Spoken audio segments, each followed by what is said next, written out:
मीठा खाना नहीं था, और हमने सोचा देखें भाई दीदी मीठा खा लेते हैं, क्या बताते हैं। जानकर जिस दिन दवा कराने जाना था, दवा पूरी हो गई थी, उस दिन शाम को जो है मीठा खा लिए, और जाके स्वामी जी बैठे थे और यही खाए थे, यहीं से खा के गए थे।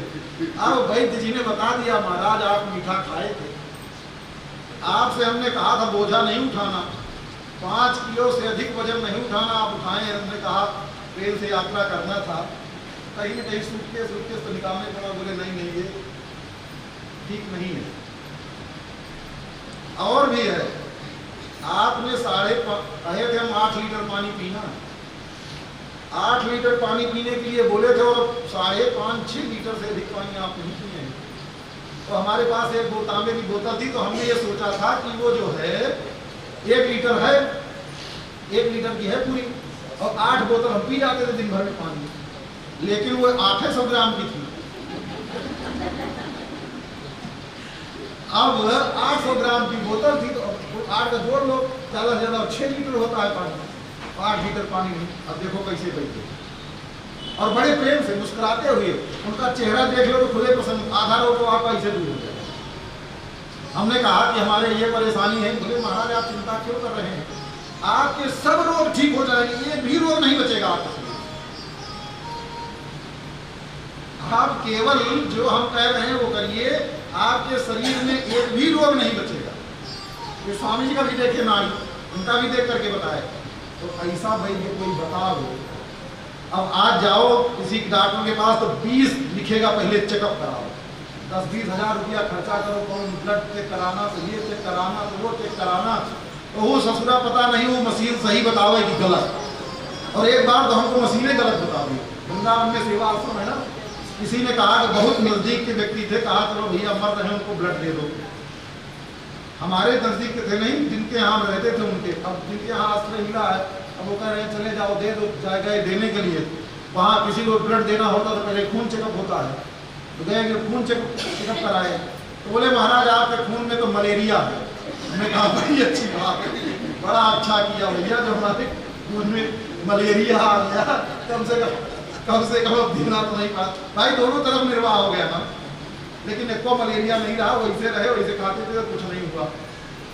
तो ऐसा नहीं कि मशीन सब सही ही बताती, मशीन भी बहुत गलत बताती, कभी कभी गलत बता देती। और वो महात्मा देखिए स्वयं का अनुभव, नस पकड़े केवल, और क्या क्या खाए, क्या पिए, कैसे क्या हुआ सब बता। भैया ऐसे रोगी के पास जाओ तो उनके पास जाने से व्यक्ति को भी हिम्मत बनती कि हाँ अब हम बच जाएंगे। अब पहुंचो तो पहले कह दे कि मरने वाले हैं, तुरंत अब तो आधा प्राण रहे वो निकल जाए। तो यही अच्छे भले आदमी जो लुटेरे नहीं होते, ये हम कह रहे हैं पहचानने के लिए। अच्छे डॉक्टर की आगे न जाओ, अच्छे लोगों की पहचान कैसी होती है ये पहचानो, क्योंकि इसी समाज में रहना है, इसी समाज में जीना है, या जब तक जीवन है इसी समाज में निर्वाह करना है। अनेक प्रकार के लोगों से मिलना है, तो जो मिले अपने समझ लो, उसको मत कहो तुम बहुत बुरे हो। किसी को बोलने की क्या जरूरत है, अपने समझ लो और अपना कन्नी काट लो, मतलब किनारे हो जाओ, कोई जरूरत नहीं है। तो ये बात हुई। तो ऐसे ही सुखदेव जी महाराज ने देखा कि परीक्षित जी बहुत व्याकुल है, इसमें बहुत व्याकुल है। इस समय परीक्षित जी महाराज को संतोष देने के लिए सुखदेव जी महाराज यहाँ प्रथम स्कंद की समाप्ति होती है, द्वितीय स्कंद में प्रवेश करते हैं। अब सुखदेव जी बोल रहे हैं, द्वितीय स्कंद से सुखदेव जी बोलना प्रारंभ कर रहे हैं। परियाने सते कृष्ण कृतो लोकहितो नृपः आत्मवित् सम्मतः पुंसां श्रोतव्यादिषु यः परः। आपने जो प्रश्न किया है ना, बहुत श्रेष्ठ प्रश्न है। उस प्रश्न से जो सोच रहे हो कि तुम अपने लिए प्रश्न कर रहे हो, तुम्हारा कल्याण तो होगा ही होगा, पर ये लोक मंगल है। इस तुम्हारे प्रश्न जो है लोक का मंगल करने वाला है, लोकहिता है, इसलिए बहुत अच्छी बात।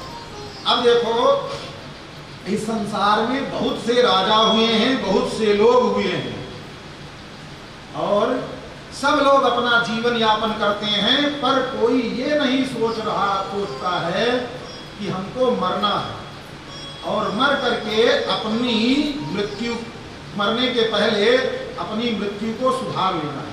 भगवान बड़ी कृपा किए कि कम से कम ये बुद्धि तो आ गई कि भैया अपना कल्याण करना है, यही नहीं आती है। सारी जिंदगी बीत जाती है, यही बुद्धि नहीं आती कि हमको एक दिन मरना है, हम स्वर्ग में जाएंगे, नरक में जाएंगे, अपना जो कर्म सब किए हैं और कुछ नहीं, ऐसे खाते पीते डोलते मर करके चला जाता है। ये बुद्धि भी आना भगवान की कृपा ही है। कहते हैं अपश्यत आत्मतत्वम गृहेषु गृहमेधिना, आत्म तत्व का चिंतन नहीं करता है जो घर में रहने वाला गृहमेधी है। गृहस्थ लोग ऐसे अपना जीवन बिताते चले जा रहे हैं। क्या करते हैं? निर्दया हियते नक्तम, ज्यादा से ज्यादा समय सोने में बिता देते हैं और अनेक प्रकार के ऊटपटांग करने में अपनी आयु को नष्ट कर दे रहे हैं। और भी जो समय मिला तो घर परिवार के भरण पोषण में ऊटपटांग करके कमाने के चक्कर में समय बिता दे रहे हैं। लेकिन जिस लिए जन्म हुआ है उसके बारे में तो सोचते ही नहीं। दीवाचार्थे हया राजन कुटुंब भरणेन वा, केवल कुटुंब के भरण के चिंतन में जीवन बिता दे रहे हैं। तो इससे कोई लाभ होने वाला नहीं है। तो करना क्या चाहिए?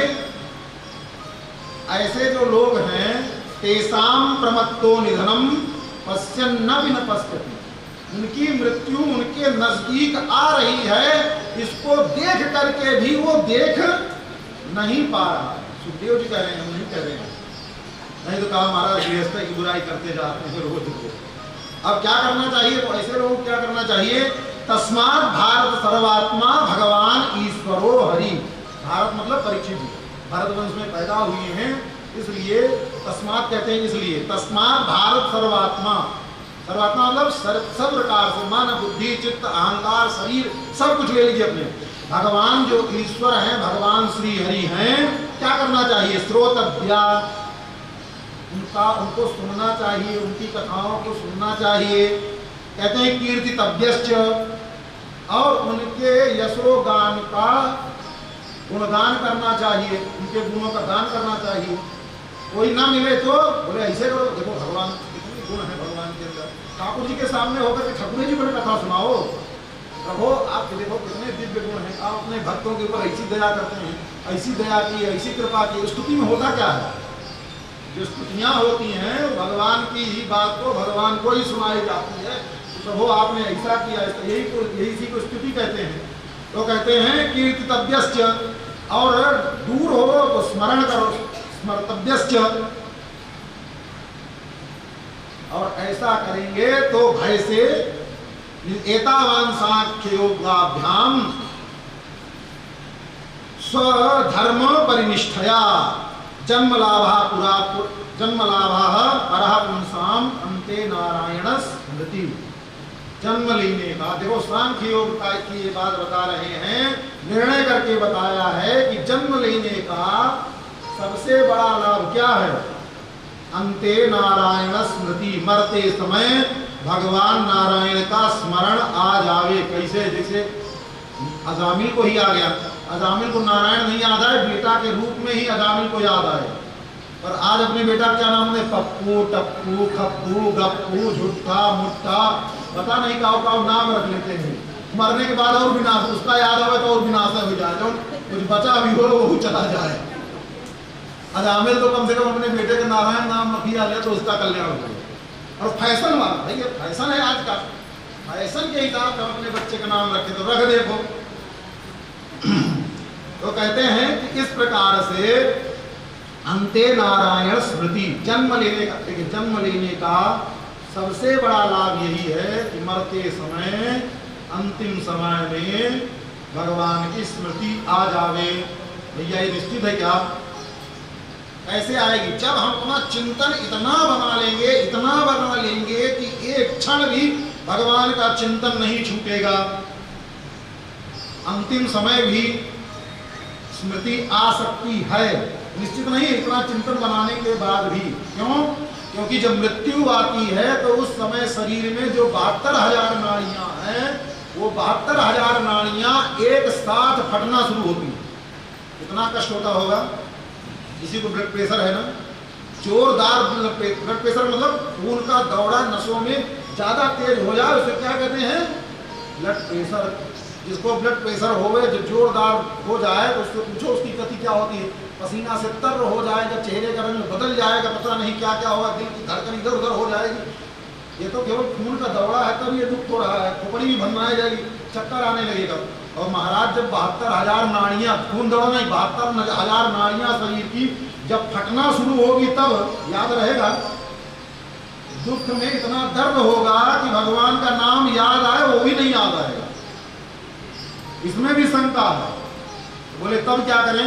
अब उसके लिए कुलशेखर आलवार है हमारे, बताने के लिए शायद श्लोक बोले थे लेकिन फिर ये बात बता नहीं पाए थे। आज सुन लो उसी को, फिर प्रसंग आ गया। तो कुलशेखर आलवार कहते हैं, जो केरल में पैदा हुए हैं कुलशेखर जी, वो जो है कहते हैं कृष्ण त्वदीय पद पंकज पंजरांते अद्यैव में विशतु मानस राजहंस प्राण प्रयाण समये कफवात पित्तैः कंठावरोधन विधौ स्मरणम कुतस्ते। ए प्रभु, लोग कहते हैं कि मरते समय आपका स्मरण हो जावे तो उसका कल्याण हो जाता है। आपके स्मरण के बिना कल्याण, अंते नारायण स्मृति, तो आपके स्मरण के बिना कल्याण नहीं हो। तो प्रभु, अंत समय में हमारो स्मरण होगा कि नहीं होगा, इस पर हमारा अधिकार नहीं है, हमारे क्षमता में नहीं है। तो क्या कर तुम्हारे क्षमता में है? क्षमता में क्या है तुम्हारे? तो बोले कृष्ण त्वदीय पद पंकज पंजरांते अद्यैव में विशद मानस राजहंस। वो तब कि स्मरण की बात छोड़ दीजिए, हम तो आज से ही आपके चरणों में अपने मन को लगा दे रहे हैं। और प्राण प्रयाण समय जब प्राण शरीर से निकलने लगेगा तो वात पित्त कफ जो कहे नासिया नाड़ियां फटेगी ना, एक त्रिदोष जो होता है, देखो आयुर्वेद 3 तत्वों पर टिका है, वात पित्त और कफ। इसी को ठीक से शोधन कर लेते हैं, शरीर शुद्ध रहता है इसी से। तो ये तीनों का व्यतिक्रम होता, नाड़ियां फटने लगती हैं। कंठावरोधन, जब मरने लगे तो गला घुराने लगे, जो बोलना चाहेंगे बोलेंगे राम, निकलेगा आम, बोलेंगे राम, गला घुराएगा और निकलेगा आम। आम बोलने से थोड़े न होगा। तो महाराज कंठावरोधन विधौ स्मरणम कुतस्ते। हे प्रभु, उस समय आपका स्मरण नहीं हो पाएगा, इसलिए आज से ही हम अपना मानस राजहंस आपके चरणों में लगा दे रहे हैं। आज से ही आप ये हमारे मन को, तन को, जो कुछ भी हमारा है, ये हम सब आपको समर्पित कर दे रहे हैं। मतलब आज से ही हम शरणागत हो जा रहे हैं, आज से ही हम आपकी शरण में पड़े हैं। तो भैया, शरणागत होने का मतलब क्या होता है? शरणागत का मतलब होता है कि जो किसी की शरण, भगवान कहते हैं शरणागत का जे तजहि, मानस की चौपाई है, शरणागत का जे तजहि निज हित अनहित अनुमान ते नर पामर पाप मह तीनहि विलोकत।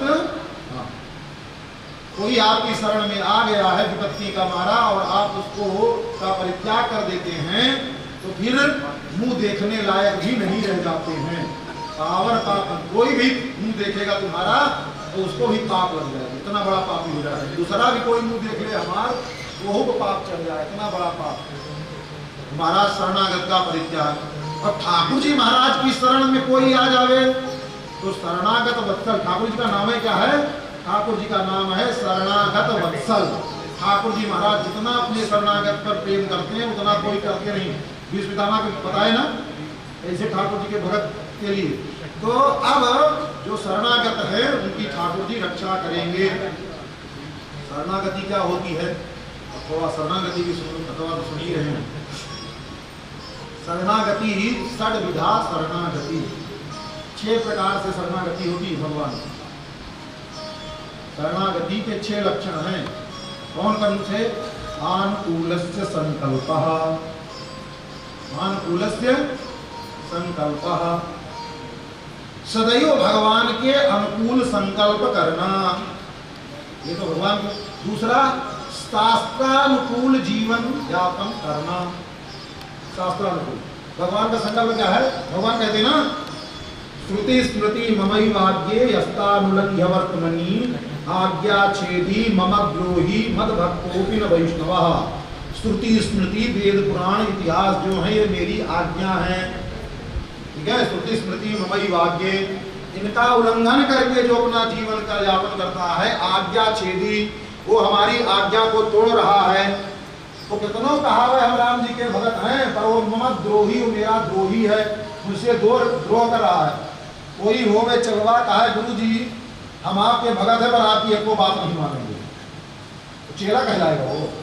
गुरु जी जो कहा है वो उल्टा ही करेगा और फिर कहेगा हम आपके चेला हैं। तो गुरु जी कहेंगे भैया तू अपना चेला दूर रख, तेरे जैसे चेला की जरूरत नहीं है। तो ऐसे ही ठाकुर जी महाराज, ठाकुर जी गीता में, और चलो गीता में भगवान कहते हैं यह शास्त्र विधिमुत्सृज्य, यह शास्त्र विधिमुत्सृज्य वर्तते काम कारतः न स सिद्धिम अवाप्नोति न सुखम न पराम गति।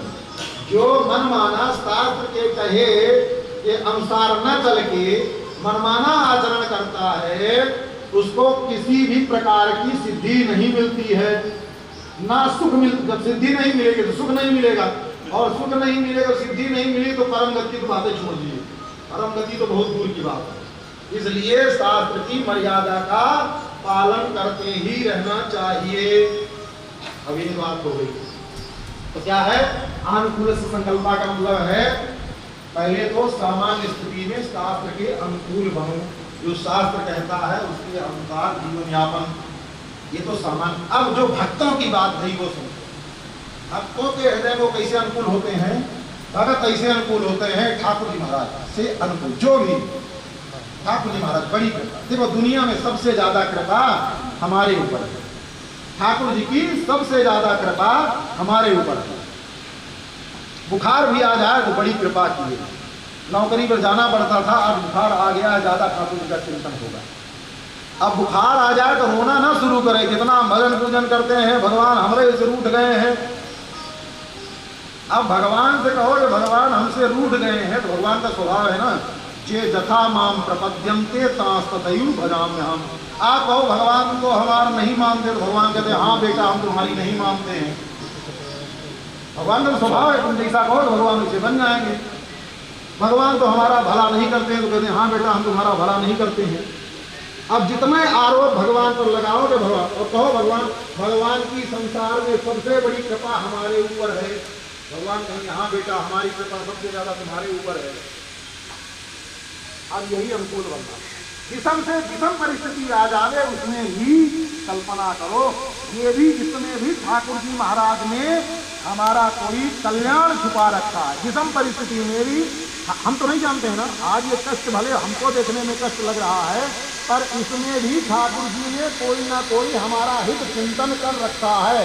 इसलिए ठाकुर जी ने हमारा हित चिंतन कर रखा है, हमको भले न लगे कि अच्छा है, पर वही हमारे लिए सबसे अच्छा है। बड़ी बड़ी विपत्ति को भी ठाकुर जी की दया और कृपा मान करके जीवन यापन करना, ये क्या है, आनुकूलस्य संकल्पः, अनुकूलस्य संकल्पः है।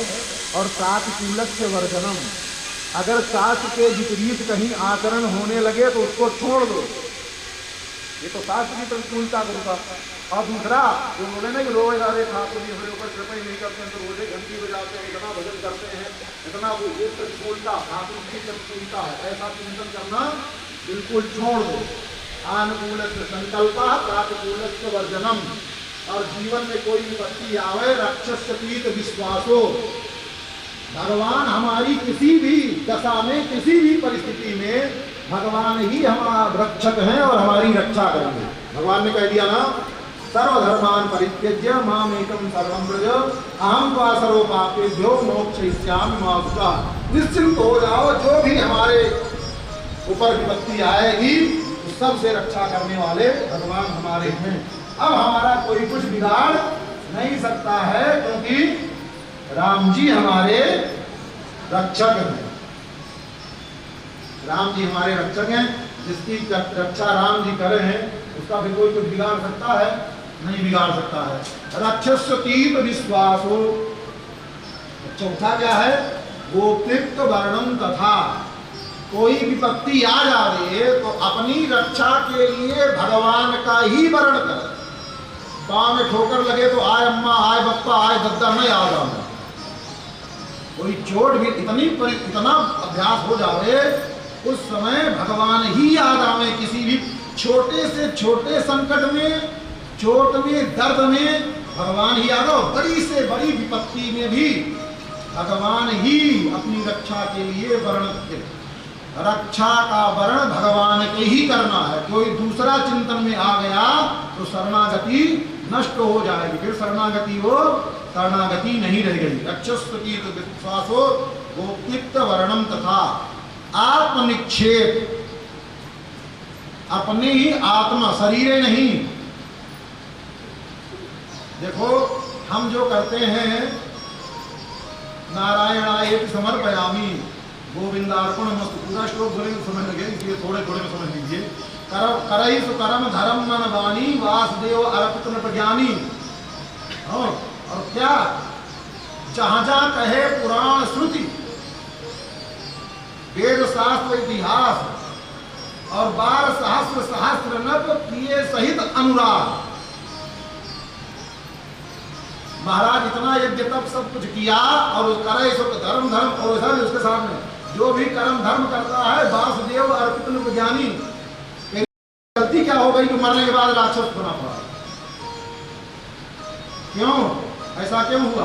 बोले वो अपना कर्म धर्म किया था, तो कर्म धर्म जहां जाना था चला गया, अपना तो समर्पण नहीं किया ना। अरे अच्छा अच्छा कर्म समर्पण कर रहा था, जो बुरा चिंतन हो रहा था, बुरा कर रहा था, वो तो समर्पण नहीं किया। पर अपनी शरीर, अपनी आत्मा, अपना सब मन बुद्धि चित्त अहंकार, हमारा जो कुछ भी है आज से सब ठाकुर जी के चरणों में। तो होगा क्या? आपका अच्छा भी ठाकुर जी का, आपका बुरा भी ठाकुर जी का, सब ठाकुर जी के चरणों में। अब ठाकुर जी की जिम्मेदारी हो गई, अब ठाकुर जी संभाले। आत्मनिक्षेप, अपनी आत्मा को भगवान के ही चरणों में छोड़ देना, अपना कोई आयास प्रयास नहीं। और अंतिम है कार्पण्यता, आत्मनिक्षेप कार्पण्य, षड विधा शरणागति। ये 6 कार्पण्य क्या है? कार्पण्य वो है दीनता आदर। दीनता कैसे होवे? दीनता कैसे होती है? दीनता का मतलब होता है कि सब भगवान हैं और हम भगवान की दास हैं। सबसे छोटा अपने आप को समझना, ये दीनता। तृणादपि सुनीचेन, तृण जैसे नीचा होता है वैसे ही अपने आप को नित्यानुसंधान करना। तृण मतलब घास होती है, घास होती है ना, घास के ऊपर अपना पांव ले जाकर के रख दो। घास बोलती नहीं कि हमारे ऊपर काहे पांव रख दिए, हम पिचपिचाए रहे, ठीक है, पांव रख दिए, कुछ नहीं हुआ। और फिर आप चले गए, पांव उठा करके धीरे धीरे धीरे धीरे करके फिर वो घास जहाँ थी वहीं अपनी जगह पर आ गई, कोई विरोध उसने नहीं किया। ऐसे ही कोई आपको डांटे, फटकारे, गाली देवे, कोई प्रत्युत्तर नहीं, आप फिर अपनी जगह पर आकर के स्थिर हो जाओ। कह दिया प्रणादपि सुनीचेन तरोरपि सहिष्णुना, वृक्ष के समान सहिष्णु हो जाओ। किसी का अपकार हृदय में सोचना नहीं। अमानिना, कोई हमारा सम्मान करे ये हृदय में भावना भी ना हो। हाँ, हम सबका सम्मान करें, अमानिना, कोई हमारा मान करे, सम्मान करे, ऐसी हृदय में भावना ही नहीं रखनी चाहिए। अमानिना, मान दे, और सबका सम्मान करे, अपने सबका सम्मान करे और किसी से सम्मान की आशा न रखे। और ऐसा रह करके कीर्तनीय सदा हरे, भगवान का ऐसे रह करके सदैव भगवान के नाम का कीर्तन करते हुए जीवन बितावे। ये शरणागत रक्षक, शरणागत भक्त के लक्षण है। ऐसा जीवन होगा तो वो शरणागत है। और गंगा गए गंगादास, जमुना गए जमुनादास, और यहाँ वहाँ देखो शरणागति का सबसे बड़ा, देखो शरणागति सर्वश्रेष्ठ धर्म है, पर शरणागति का स्वभाव जैसे सती का स्वभाव है वैसे होता है। भगवान की शरणागति हमने प्राप्त कर ली, अब भगवान के अलावा हमने किसी को भी अपनी रक्षा के लिए, किसी के लिए भी हमने भगवान के अलावा किसी से कोई चाह, कोई मांग, अपने ठाकुर जी उनसे झगड़ा भी करो, मार भी करो, कुटम्मल भी करो, धमा चौकड़ी भी करो, मांगो भी, चाहे जो करो, जो करो अपने ठाकुर जी से करो, और ठाकुर जी के अलावा किसी और से किए तो ठाकुर जी की जिम्मेदारी खत्म। शरणागति का सबसे बड़ा ये है सावधानी कि ठाकुर जी के अलावा फिर किसी को अपनी रक्षा के लिए, अपनी आवश्यकता के लिए चिंतन भी नहीं करना है, चिंतन भी नहीं करना है। अब बड़े बड़े किनका किनका पता नहीं, भूत प्रेत सबकी कहानी किस्सा कहानी सुन लिए, फलाने महाराज तो पूरा हमारा जो है जीवन की कुंडलिये बता देते हैं। प्रेत उनके हाथ में आता, चले वहां पहुंचे और ठाकुर जी रक्षक नहीं करे तो वही करेगा। और प्रेत क्या करेगा? प्रेत तो उठा के पटकता है केवल, बस और कुछ नहीं करता है। तो ऐसे किसी की, अब किसी की भी प्रशंसा कितनी सुनो, कुछ भी करो, हम तो हमारे राम जी के बस, और किसी के हम काम के नहीं, हम केवल राम जी के काम के और किसी के नहीं है। ये चिंतन बन जाए तब शरणागति तो ठाकुर जी की जिम्मेदारी, और इससे इधर जाओगे तो ठाकुर जी की जिम्मेदारी खत्म। अब परीक्षित जी महाराज को जब ऐसा सुनाए तो परीक्षित जी महाराज संतुष्ट हो गए। जब ऐसी बात आ गई कि भगवान की शरणागति कर लेने के बाद भगवान सर्वतः रक्षा करते हैं, तो बोले अब गुरु जी क्या करना चाहिए? बोले करना क्या, 7 दिन का समय मिला, 7 दिन का समय बिताओ। कल्याण तो पहले ही हो चुका है, जिस क्षण अपने कल्याण की भावना रखो उसी क्षण कल्याण हो जाएगा। 2, 4, 6, 10 दिन, सप्ताह और महीना की जरूरत नहीं है। अरे देखो महाराजा खट्वांग जो हुए हैं, वरम मुहूर्तम एक मुहूर्त विदितम ते घटते श्रेयसे यतः। खट्वांग महाराज देवताओं से युद्ध करने के लिए, देवताओं के साथ राक्षसों युद्ध करने के लिए गए थे।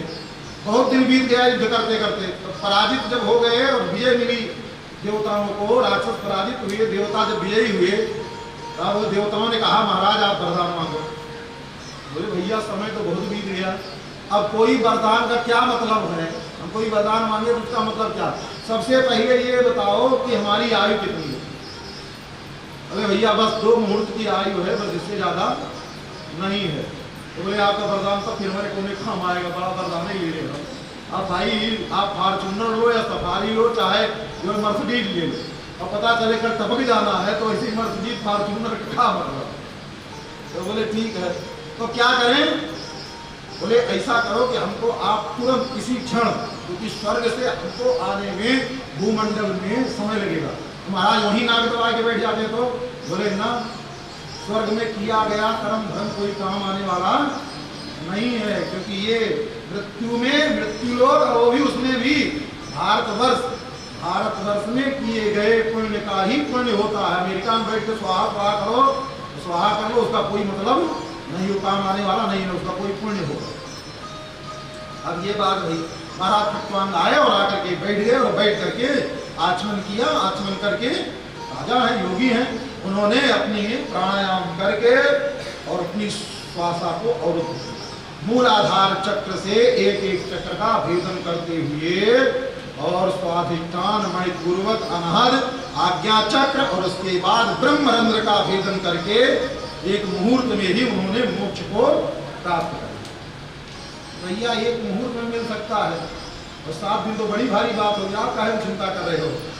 ऐसा जब कोई वैद्य बोले, अब परीक्षित जी को जो पहले डरे थे ना, धमकाव रहे थे, अब उनका डर वर सब हो गया खत्म। गुरु जी ने ऐसी बात बता दी थी तो कल्याण, अब कल्याण हो गया, कल्याण हो गया, चिंतन का रहेगा। जिस क्षण भगवान की शरण में आए, जिस क्षण भगवान की शरण में आए, कल्याण उसी क्षण हो गया, मुहूर्त की भी जरूरत नहीं है। तो अब क्या करें? बोले अब समय बिताना है। तो समय बिताना क्या करना है? समय कैसे बिताना चाहिए? समय भगवान के लीला गुणानुवाद तत्व चिंतन में समय को व्यतीत करना चाहिए। ऐसा करके बोले तब क्या आप सुनाएंगे? बोले इदम भागवतम नाम पुराणम ब्रह्म संहितम अधीतवान द्वापरादौ पितृद्वैपायनादहम। बोले ये इदम भागवतम, ये जो है भागवत, इदम भागवतम नाम क्या है? पुराणम ब्रह्म संहितम। ब्रह्म कहते हैं वेद से। ये कूट पटांग ऐसे नहीं, किसका उपन्यास नहीं है। आजकल क्या होता है, बहुत लोग उपन्यास लिख देते है ना, दृष्टांत सागर लिख देते थे, दृष्टांत सागर छपा है, और बदले करके उसी को पढ़ पढ़ के कथा सुनाते रहते हैं।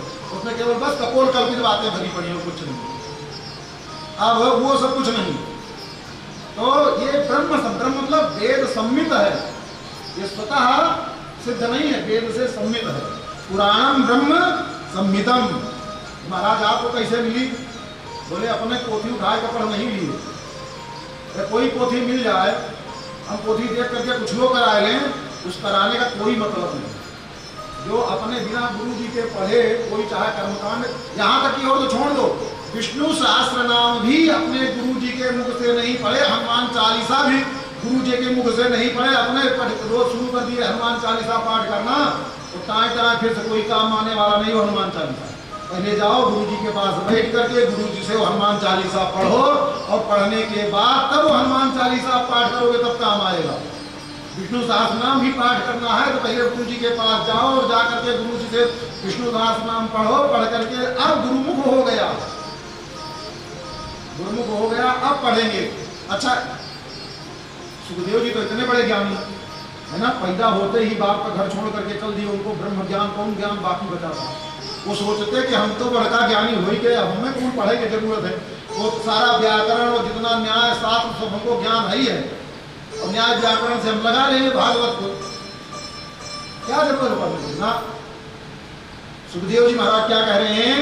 अधीतवान क्वापराधो, मैंने अपने पिताजी से एक एक अक्षर भागवत का पढ़ा। अधीतवान मतलब मैंने भूतकाल का है, हमने अपने पिताजी से पढ़ा कब? द्वापराधो, द्वापर के आदि में। किससे पढ़ा? पितु, हमारे जो पिता हैं द्वैपायनाथ, हम जो हमारे पिता द्वैपायन हैं, हमने उनसे इस भागवत को पढ़ा है। ऐसे मनमानी बात नहीं, ना हमारी बात मानी जाएगी, ना आपकी बात मानी जाएगी, किसी की बात मानी जाएगी, मानी उसकी जाएगी पढ़ी होगी। ऐसे मनमाना अर्थ भी वेद शास्त्र का किया जाए तो मनमाना अर्थ भी नहीं माना जाता है। कोई अपने परंपरा, गुरु परंपरा के अनुसार कोई अर्थ हो तो उस अर्थ को बताओ तो वो अर्थ स्वीकार होगा, ऐसे मनमानी अर्थ नहीं स्वीकार होगा। तो भैया आजकल जितने कथा सुनाते हैं सब अपने पढ़ के सुना रहे हैं, कल्याण ऐसे होगा। नहीं तो सुखदेव जी कमजोर रहे क्या? वो भी अपने पढ़ लेते, लेकिन ये मर्यादा है, मर्यादा है, ये काम तभी आएगा, बिना उसके काम आएगा नहीं। अब ये कह रहे हैं वही भागवत जो हमने अपने गुरु जी से पढ़ा है, वही भागवत अब हम आपको सुनाएंगे। परिनिष्ठितो विनैगुण्य उत्तम श्लोक लीलया विहित चेता राजर से आख्यानम यद धीतवान। मैं वही सारी, इससे ऊट पटांग नहीं, मैं क्या सुनाऊंगा? जो हमने अपने पिताजी से, अपने गुरु जी से पढ़ा है, वही सब राजर से आख्यानम यदधीतवान, हमने जो पढ़ा है वही आख्यान में आपको पढ़ाऊंगा। एतन निर्विद्यमानानाम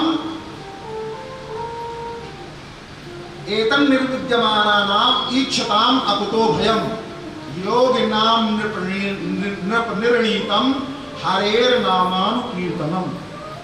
राजन ये निश्चित समझ लो, इसमें अन्यथा एक पैसा का कुछ है ही नहीं। क्या? एतन निर्विद्यमानानाम, निर्विद्यमानानाम जिसका कहीं कोई बंधन है ही नहीं, जिसका संसार के किसी भी, यहाँ तक कि अपने शरीर से भी जो उपराम हो गए, परमहंस की गति को प्राप्त हो गए, जिनको न भूख लगती न प्यास लगती, जिनको अपने शरीर का एक क्षण के लिए भी चिंतन नहीं होता, ऐसे जो निर्विद्य महापुरुष, निर्विद्य पुरुष हैं, इच्छताम अकुतो भयम, वो कहीं उनको भय दिखाई ही नहीं देता, अकुतो भय हो गए, उनको संसार में कहीं कुछ दिखाई ही नहीं दिया। योगी नाम नृपनिर्णीतम, और जो बड़े बड़े योगी हैं उन योगियों के द्वारा हे राजन ये निर्णय कर दिया गया है क्या? हरेर नामान कीर्तनम, हरेर नाम हरेर नामैव केवलम कलौ नास्तेव नास्तेव नास्तेव गति अन्यथा। भगवान का नाम ही केवल कल्याण करने वाला है और उसके अलावा कुछ कल्याण करने वाला नहीं है। अब ऐसे सुखदेव जी महाराज 6:15 हो गए, हम अपने समय नहीं समाप्ति करेंगे, लेकिन सुखदेव जी महाराज परीक्षित जी को समझा रहे हैं, सुना रहे हैं, ठीक है। अब वो पहले तो आए थे और अभी परीक्षित जी महाराज को समझा दिए अब इतना जब परीक्षित समझ गए तो सुखदेव जी महाराज अब मंगलाचरण कर रहे हैं। मंगलाचरण अब क्यों कर रहे हैं? जब बोलना शुरू किया तब तक देखो बोले पता चले आंख मूंद के मंगलाचरण है, तब तक उसको परीक्षित को हार्ट अटैक हो जाता। आज इतना व्याकुल है, इतना व्याकुल है, आंख मूंद करके मंगलाचरण के चक्कर में पड़े, तब तक जिसको सुनाने के लिए आए तो वही न रहे। तो ऐसे मंगलाचरण क्या मतलब है? पहले परीक्षित को अपनी वाणी से संतुष्ट कर दिया, अभय कर दिया, भय से मुक्त कर दिया। अब परीक्षित जी महाराज और सुखदेव जी महाराज अब शुरू करते हैं क्या? मंगलाचरण। परीक्षित जी महाराज, सुखदेव जी महाराज ने मंगलाचरण किया। अब आगे की कथा कल से सुनाया जाएगा। श्री स्वामी जी महाराज पधारे हैं। अब स्वामी जी महाराज से हम सब आशीर्वाद प्राप्त करेंगे।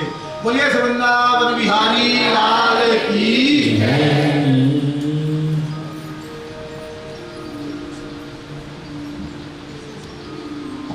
हम तो भैया ऐसे हैं और ऐसे कथा सुन।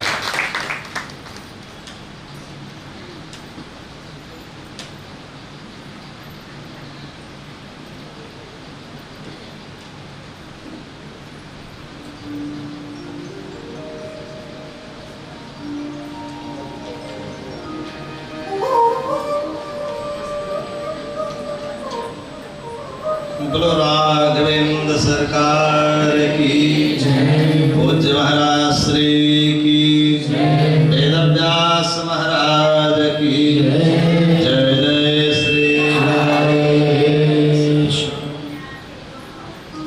आइए भगवान के नाम का संकीर्तन। दास का तो दुर्भाग्य रहा कि 2 दिन चाहते हुए भी नहीं पहुंच पाया, आज भी पहुंचा विलंब से, लेकिन चलिए अंत भला तो सब भला। क्योंकि जीवन में अपने सोचने से कुछ होना नहीं है, ये सब राम जी की कृपा होती है। जब रघुनाथ की कृपा होती है, राधा रानी की कृपा होती है, जो इष्ट की कृपा होती है, तब सत्संग में पहुंचने का अवसर प्राप्त होता है। आइए भगवान के नामों का स्मरण, उसके बाद महाराज जी जैसे चाहेंगे। आपके भगत है, आप दिल्ली वासी हो, आप दोनों लोग निपटो। कितना देर आप सुनेंगे और सुनाएंगे और कितनी देर सुनेंगे? मसाले का कार्य है ठाकुर। श्रीमन्नारायण श्रीमन्नारायण श्रीमन्नारायण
वंदे गुरु परंपरां यो नित्यमच्युत पदाम्बुजयुग्मरुक्म व्यामोहतस्तदितराणि तृणाय अस्मद्गुरोर्भगवतोऽस्य सिन्धो रामानुजस्य चरणौ शरणं प्रपद्ये श्रीमद्कश्यपगोत्रलब्धजनुषं विद्याविभूषोन्नितं सच्छास्तारणौ पारकां विदुषां मान्यं मनोज्ञं श्रियं स्वाचार्यै च जगद्गुरौ बुधवरे श्रीवासुदेवैरतं वन्दे वन्दजगद्गुरुं मुनिवरं श्रीराघवार्यं गुरुम् अस्मद्गुरुभ्यो नमः अस्मद्परं गुरुभ्यो नमः अस्मद्सर्वगुरुभ्यो नमः श्रीमते रामानुजाय नमः श्रीयतिवरवरवरमुनिभ्यो नमः श्रीवाल्मीकरमहागुरुवे नमः श्रीलक्ष्मीकान्ते स्मरणं सहायाः श्रीराधाकान्ते स्मरणं सहायाः श्रीपूर्वाचार्य स्मरणं सहायाः। परमाध्यक्ष अकारण करुणावरुणालय अखिल कोटि ब्रह्मांड नायक परमाध्यक्ष श्री राघवेंद्र सरकार श्री ऋषिकरास बिहारी श्री कृष्णचंद्र भगवान व्यासपीठ पर विराजमान हमारे सुहृद हमारे भ्राता अनंत श्री विभूषित पूज्यपाद स्वामी श्री माधवाचार्य जी महाराज और हमारे बीच में पूज्यपाद स्वामी श्री जी विराजमान है, आचार्यगण सभी संगीत के सहयोगीगण उपस्थित माताओं बहनों को भगवत प्रेमियों को जय श्रीमन्नारायण जय श्री सीताराम। आप सबने तृतीय दिवस की कथा को श्रवण किया, द्वितीय दिवस की। हाँ, प्रथम दिन महात्मा ये पूज्य महाराज श्री की भी सदियों इच्छा रहती है कि एक दिन महात्मा सुनाएंगे और 7 दिन भागवत सुनाएंगे, और दास भी यही करता है।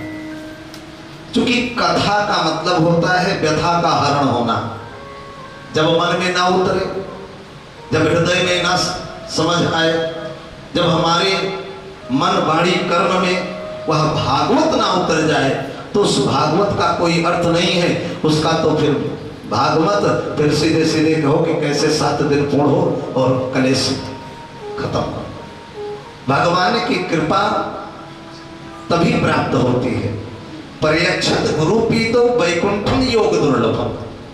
जब गुरु की कृपा प्राप्त होती है तब भगवान की कृपा प्राप्त होती है। इसीलिए बिन गुरु के ज्ञान की प्राप्ति है ही नहीं। पूज्य महाराज श्री बताए कैंकर्य सेवा के भाव।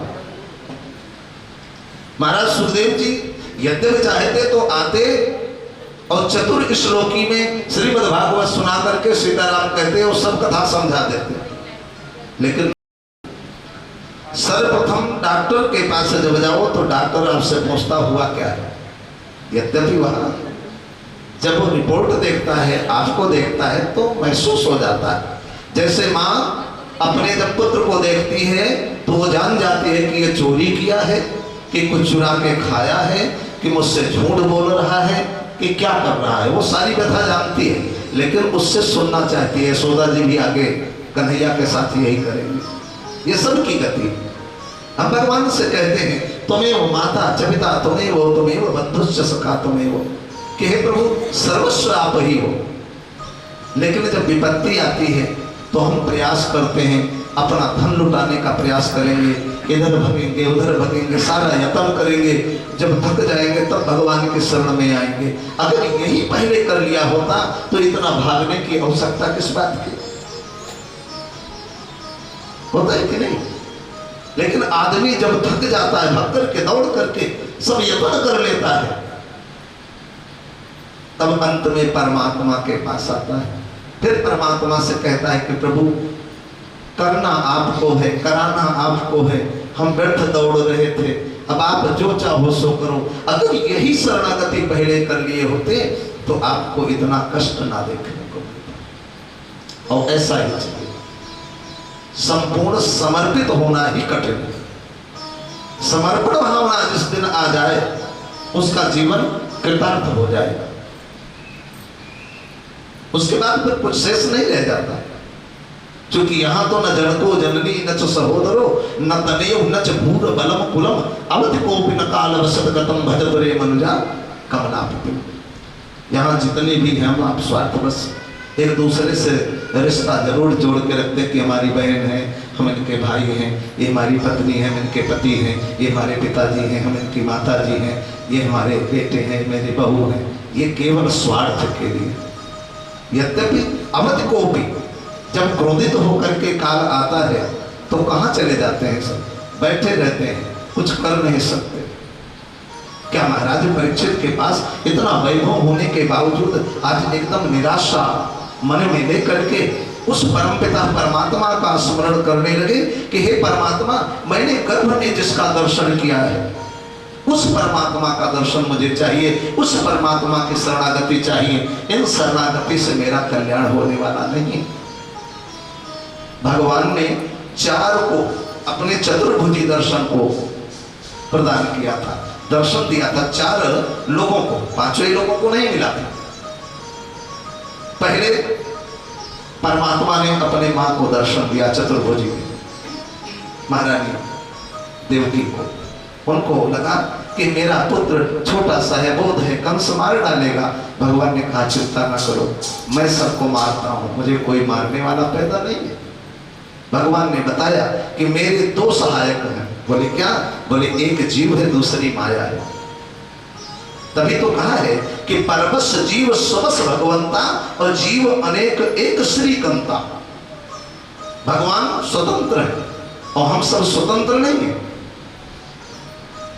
घड़ी पे बार बार निगाह जाएगी कि अब समय हो गया ड्यूटी से आने का, अब भोजन बनाने का समय हो गया, चलो अब 5 मिनट बाद निकलेंगे, अब 10 मिनट बाद निकलेंगे। हमारी व्यथा जो है ये है, वास्तविक होनी भी चाहिए। परिवार को चलाना है तो इन बंधनों में भी बंधना आवश्यक है।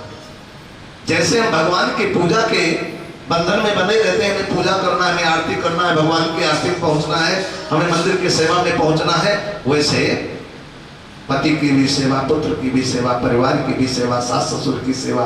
क्योंकि अनुसुईया ने जानकी जी को एक ही बात समझाया, एक ही धर्म एक व्रत नेमा, काय वचन मन पति पद प्रेमा। अंतरात्मा से, शरीर से और वाणी से सदैव सेवा भाव करो। आपको किसी व्रत की जरूरत नहीं है, किसी तपस्या की जरूरत नहीं है। हमारे यहाँ तो रामानु संप्रदाय में बता दिया गया है कि जब आप 5 संस्कार से युक्त हो गए, शंख चक्र तिलक से आप संयुक्त हो गए, गुरु ने आपको प्रदान कर दिया, तो आपको अब जाप करने की जरूरत नहीं है, आपको आप कहीं विलाप करने की जरूरत नहीं है, आपको भटकने की जरूरत नहीं है। केवल स्मरण करो, गुरु के वचनों पर पूर्ण विश्वास करके भगवान की शरणागति को धारण कर लो। केवल अपनी कैंकर्य भाव के साथ में भगवान से निर्मल मन से रोज उनकी सेवा करो। भगवान जो ड्यूटी दे दे उस ड्यूटी को करते रहो, सब भगवान देते हैं और कुछ नहीं करना। बहुत माला ही जप करके कौन वैकुंठ जाओगे? और जो वैकुंठ जाना था भगवान तो कृपा तुम्हारे ऊपर पहले कर दिए। सर्वधर्मान परित्यज्य मामेकं शरणं व्रज, पहले ही ठाकुर जी ने आपको बता दिया कि सब त्याग दो और मेरी शरण में आ जाओ, फिर की चिंता करो। जब एटीएम के पास बैठ करके या बैंक मैनेजर बन करके आपको पैसे की लालसा हो गई तो व्यर्थ है। पैसा किसके पास रहा है? अरे जैसे बैंक में पड़ा वैसे तुम्हारे घर में पड़ा रहेगा, वैसे तुम्हारे खाते में पड़ा रहेगा। खाते में बहुत 10-5 लाख रुपए हो और लेकर रात को 2 बजे जरूरत पड़ जाए तो बैंक तो देगा नहीं। तो उसके लिए तो फिर पड़ोसी काम आएंगे, पड़ोसी से बना के रखोगे तभी पड़ोसी देगा, नहीं चवन्नी कोई नहीं देगा। ऐसे परमात्मा के समीप बैठ करके नित्य गुरु के दिए भी उस मंत्र का स्मरण करना, गुरु के दिए भी उस वचन को मानना और गुरु पर पूर्ण विश्वास करना कि हमारे गुरुदेव ने कहा है सबरी की तरह। हमारे गुरुदेव ने कहा है कि ठाकुर जी आएंगे और सबरी ने यही चिंतन किया। सबरी को गुरुदेव भगवान की वाणी पर विश्वास था और उसको गुरु की कृपा प्राप्त हुई और भगवान का दर्शन प्राप्त हुआ। ऐसे हमारा जीवन होना चाहिए। ये दुनिया के झंझटों में नहीं पड़ना चाहिए। यद्यपि परिवार में रह करके सब संसार के माया से ओतप्रोत होना चाहिए, भगवान ने अपने आप को भी माया से परे नहीं रखा। भगवान इस धरा पर आए, उनको भी माया नहीं छोड़ी। भगवान भी यद्यपि मायापति हैं, मायापति होने के बावजूद भी भगवान अपने आप को सोचे कि अगर मैं मायापति हूं और इस माया को अपने समीप नहीं आने दिया तो लोग कहेंगे अच्छा वो भगवान थे, इसलिए उनके साथ ऐसा नहीं हुआ। उन्होंने खूब लीला रची। भागवत की कथाओं में आगे खूब आपको देखने को मिलेगा, सुनने को मिलेगा और इसका आनंद मिलेगा आपको। बहुत समय आपको आप सबका नहीं लूँगा, चूँकि समय से मैं लेट आया हूँ और सबकी व्यथा मैं समझ रहा हूँ। सबको जाना है, सबकी ड्यूटी है, सबका कार्य है अपना अपना। इसी के साथ वाणी को विराम, कल फिर आपके लिए हम जरूर पहुँचेंगे और ये मेरा सौभाग्य होगा कि हम ठाकुर जी की सेवा में कथा श्रवण करने के लिए तो पहुँचे। ये तो मेरा सौभाग्य होगा।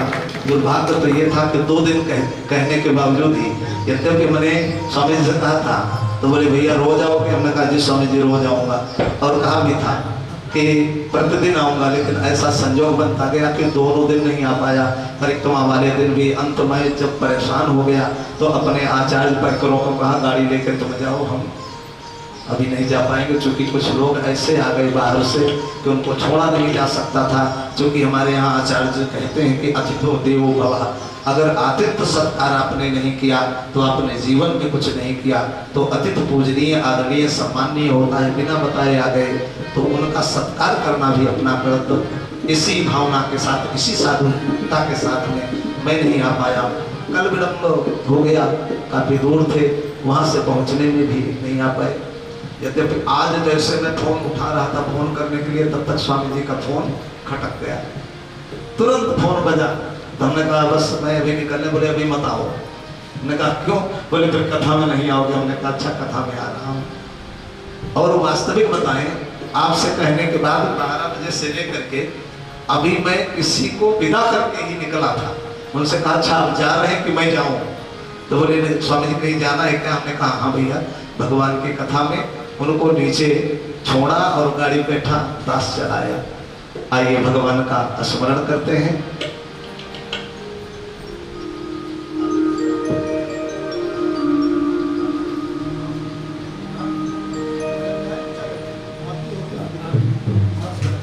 आरती किया जाए।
हरि ओम ओम भूर्भुवः पुराणपुरुषोत्तमाय नमः आराधिक्यं दर्शयामि जलेन शीतलीकरणं हस्तो प्रक्षालनं मन्त्रपुष्पाञ्जलिं हरि ओम जगनीनमयजन्ददेवास्तानि धर्माणि प्रथमान्याशन्यादेशनागं महिमानः सचन्द्रपूर्वे शाध्याः सन्ति देवाः हरि ओम नारायणाय विद्महे वासुदेवाय धीमहि तन्नो विष्णुः प्रचोदयात् हरि ओम महालक्ष्मी च विद्महे विष्णुपत्नी च धीमहि तन्नो लक्ष्मीः प्रचोदयात् हरि ओम ज्ञानगंगायै च विद्महे पंचम वेदाय धीमहि तन्नो भागवतः प्रचोदयात् श्रीवन्दिकावकुलजं भगवाटलाब्जैर्पूर्णागजादिगर्भैर्रसालपुष्पै बिल्वप्रमालतुलसीदलमञ्जरीभिः त्वां पूजयामि जगदीश्वर मे प्रसीद नाना सुगन्धपुष्पाणि यथा कालोद्भवानि च पुष्पाञ्जलिर्मया दत्त गृहाण परमेश्वर मंत्रपुष्पाञ्जलिं समर्पयामि प्रार्थनापूर्वकं नमस्करोमि।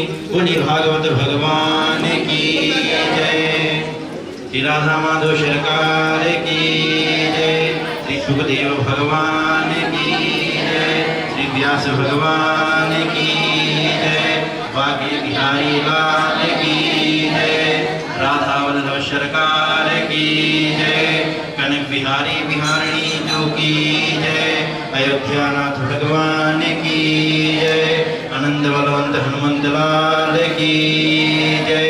जय जय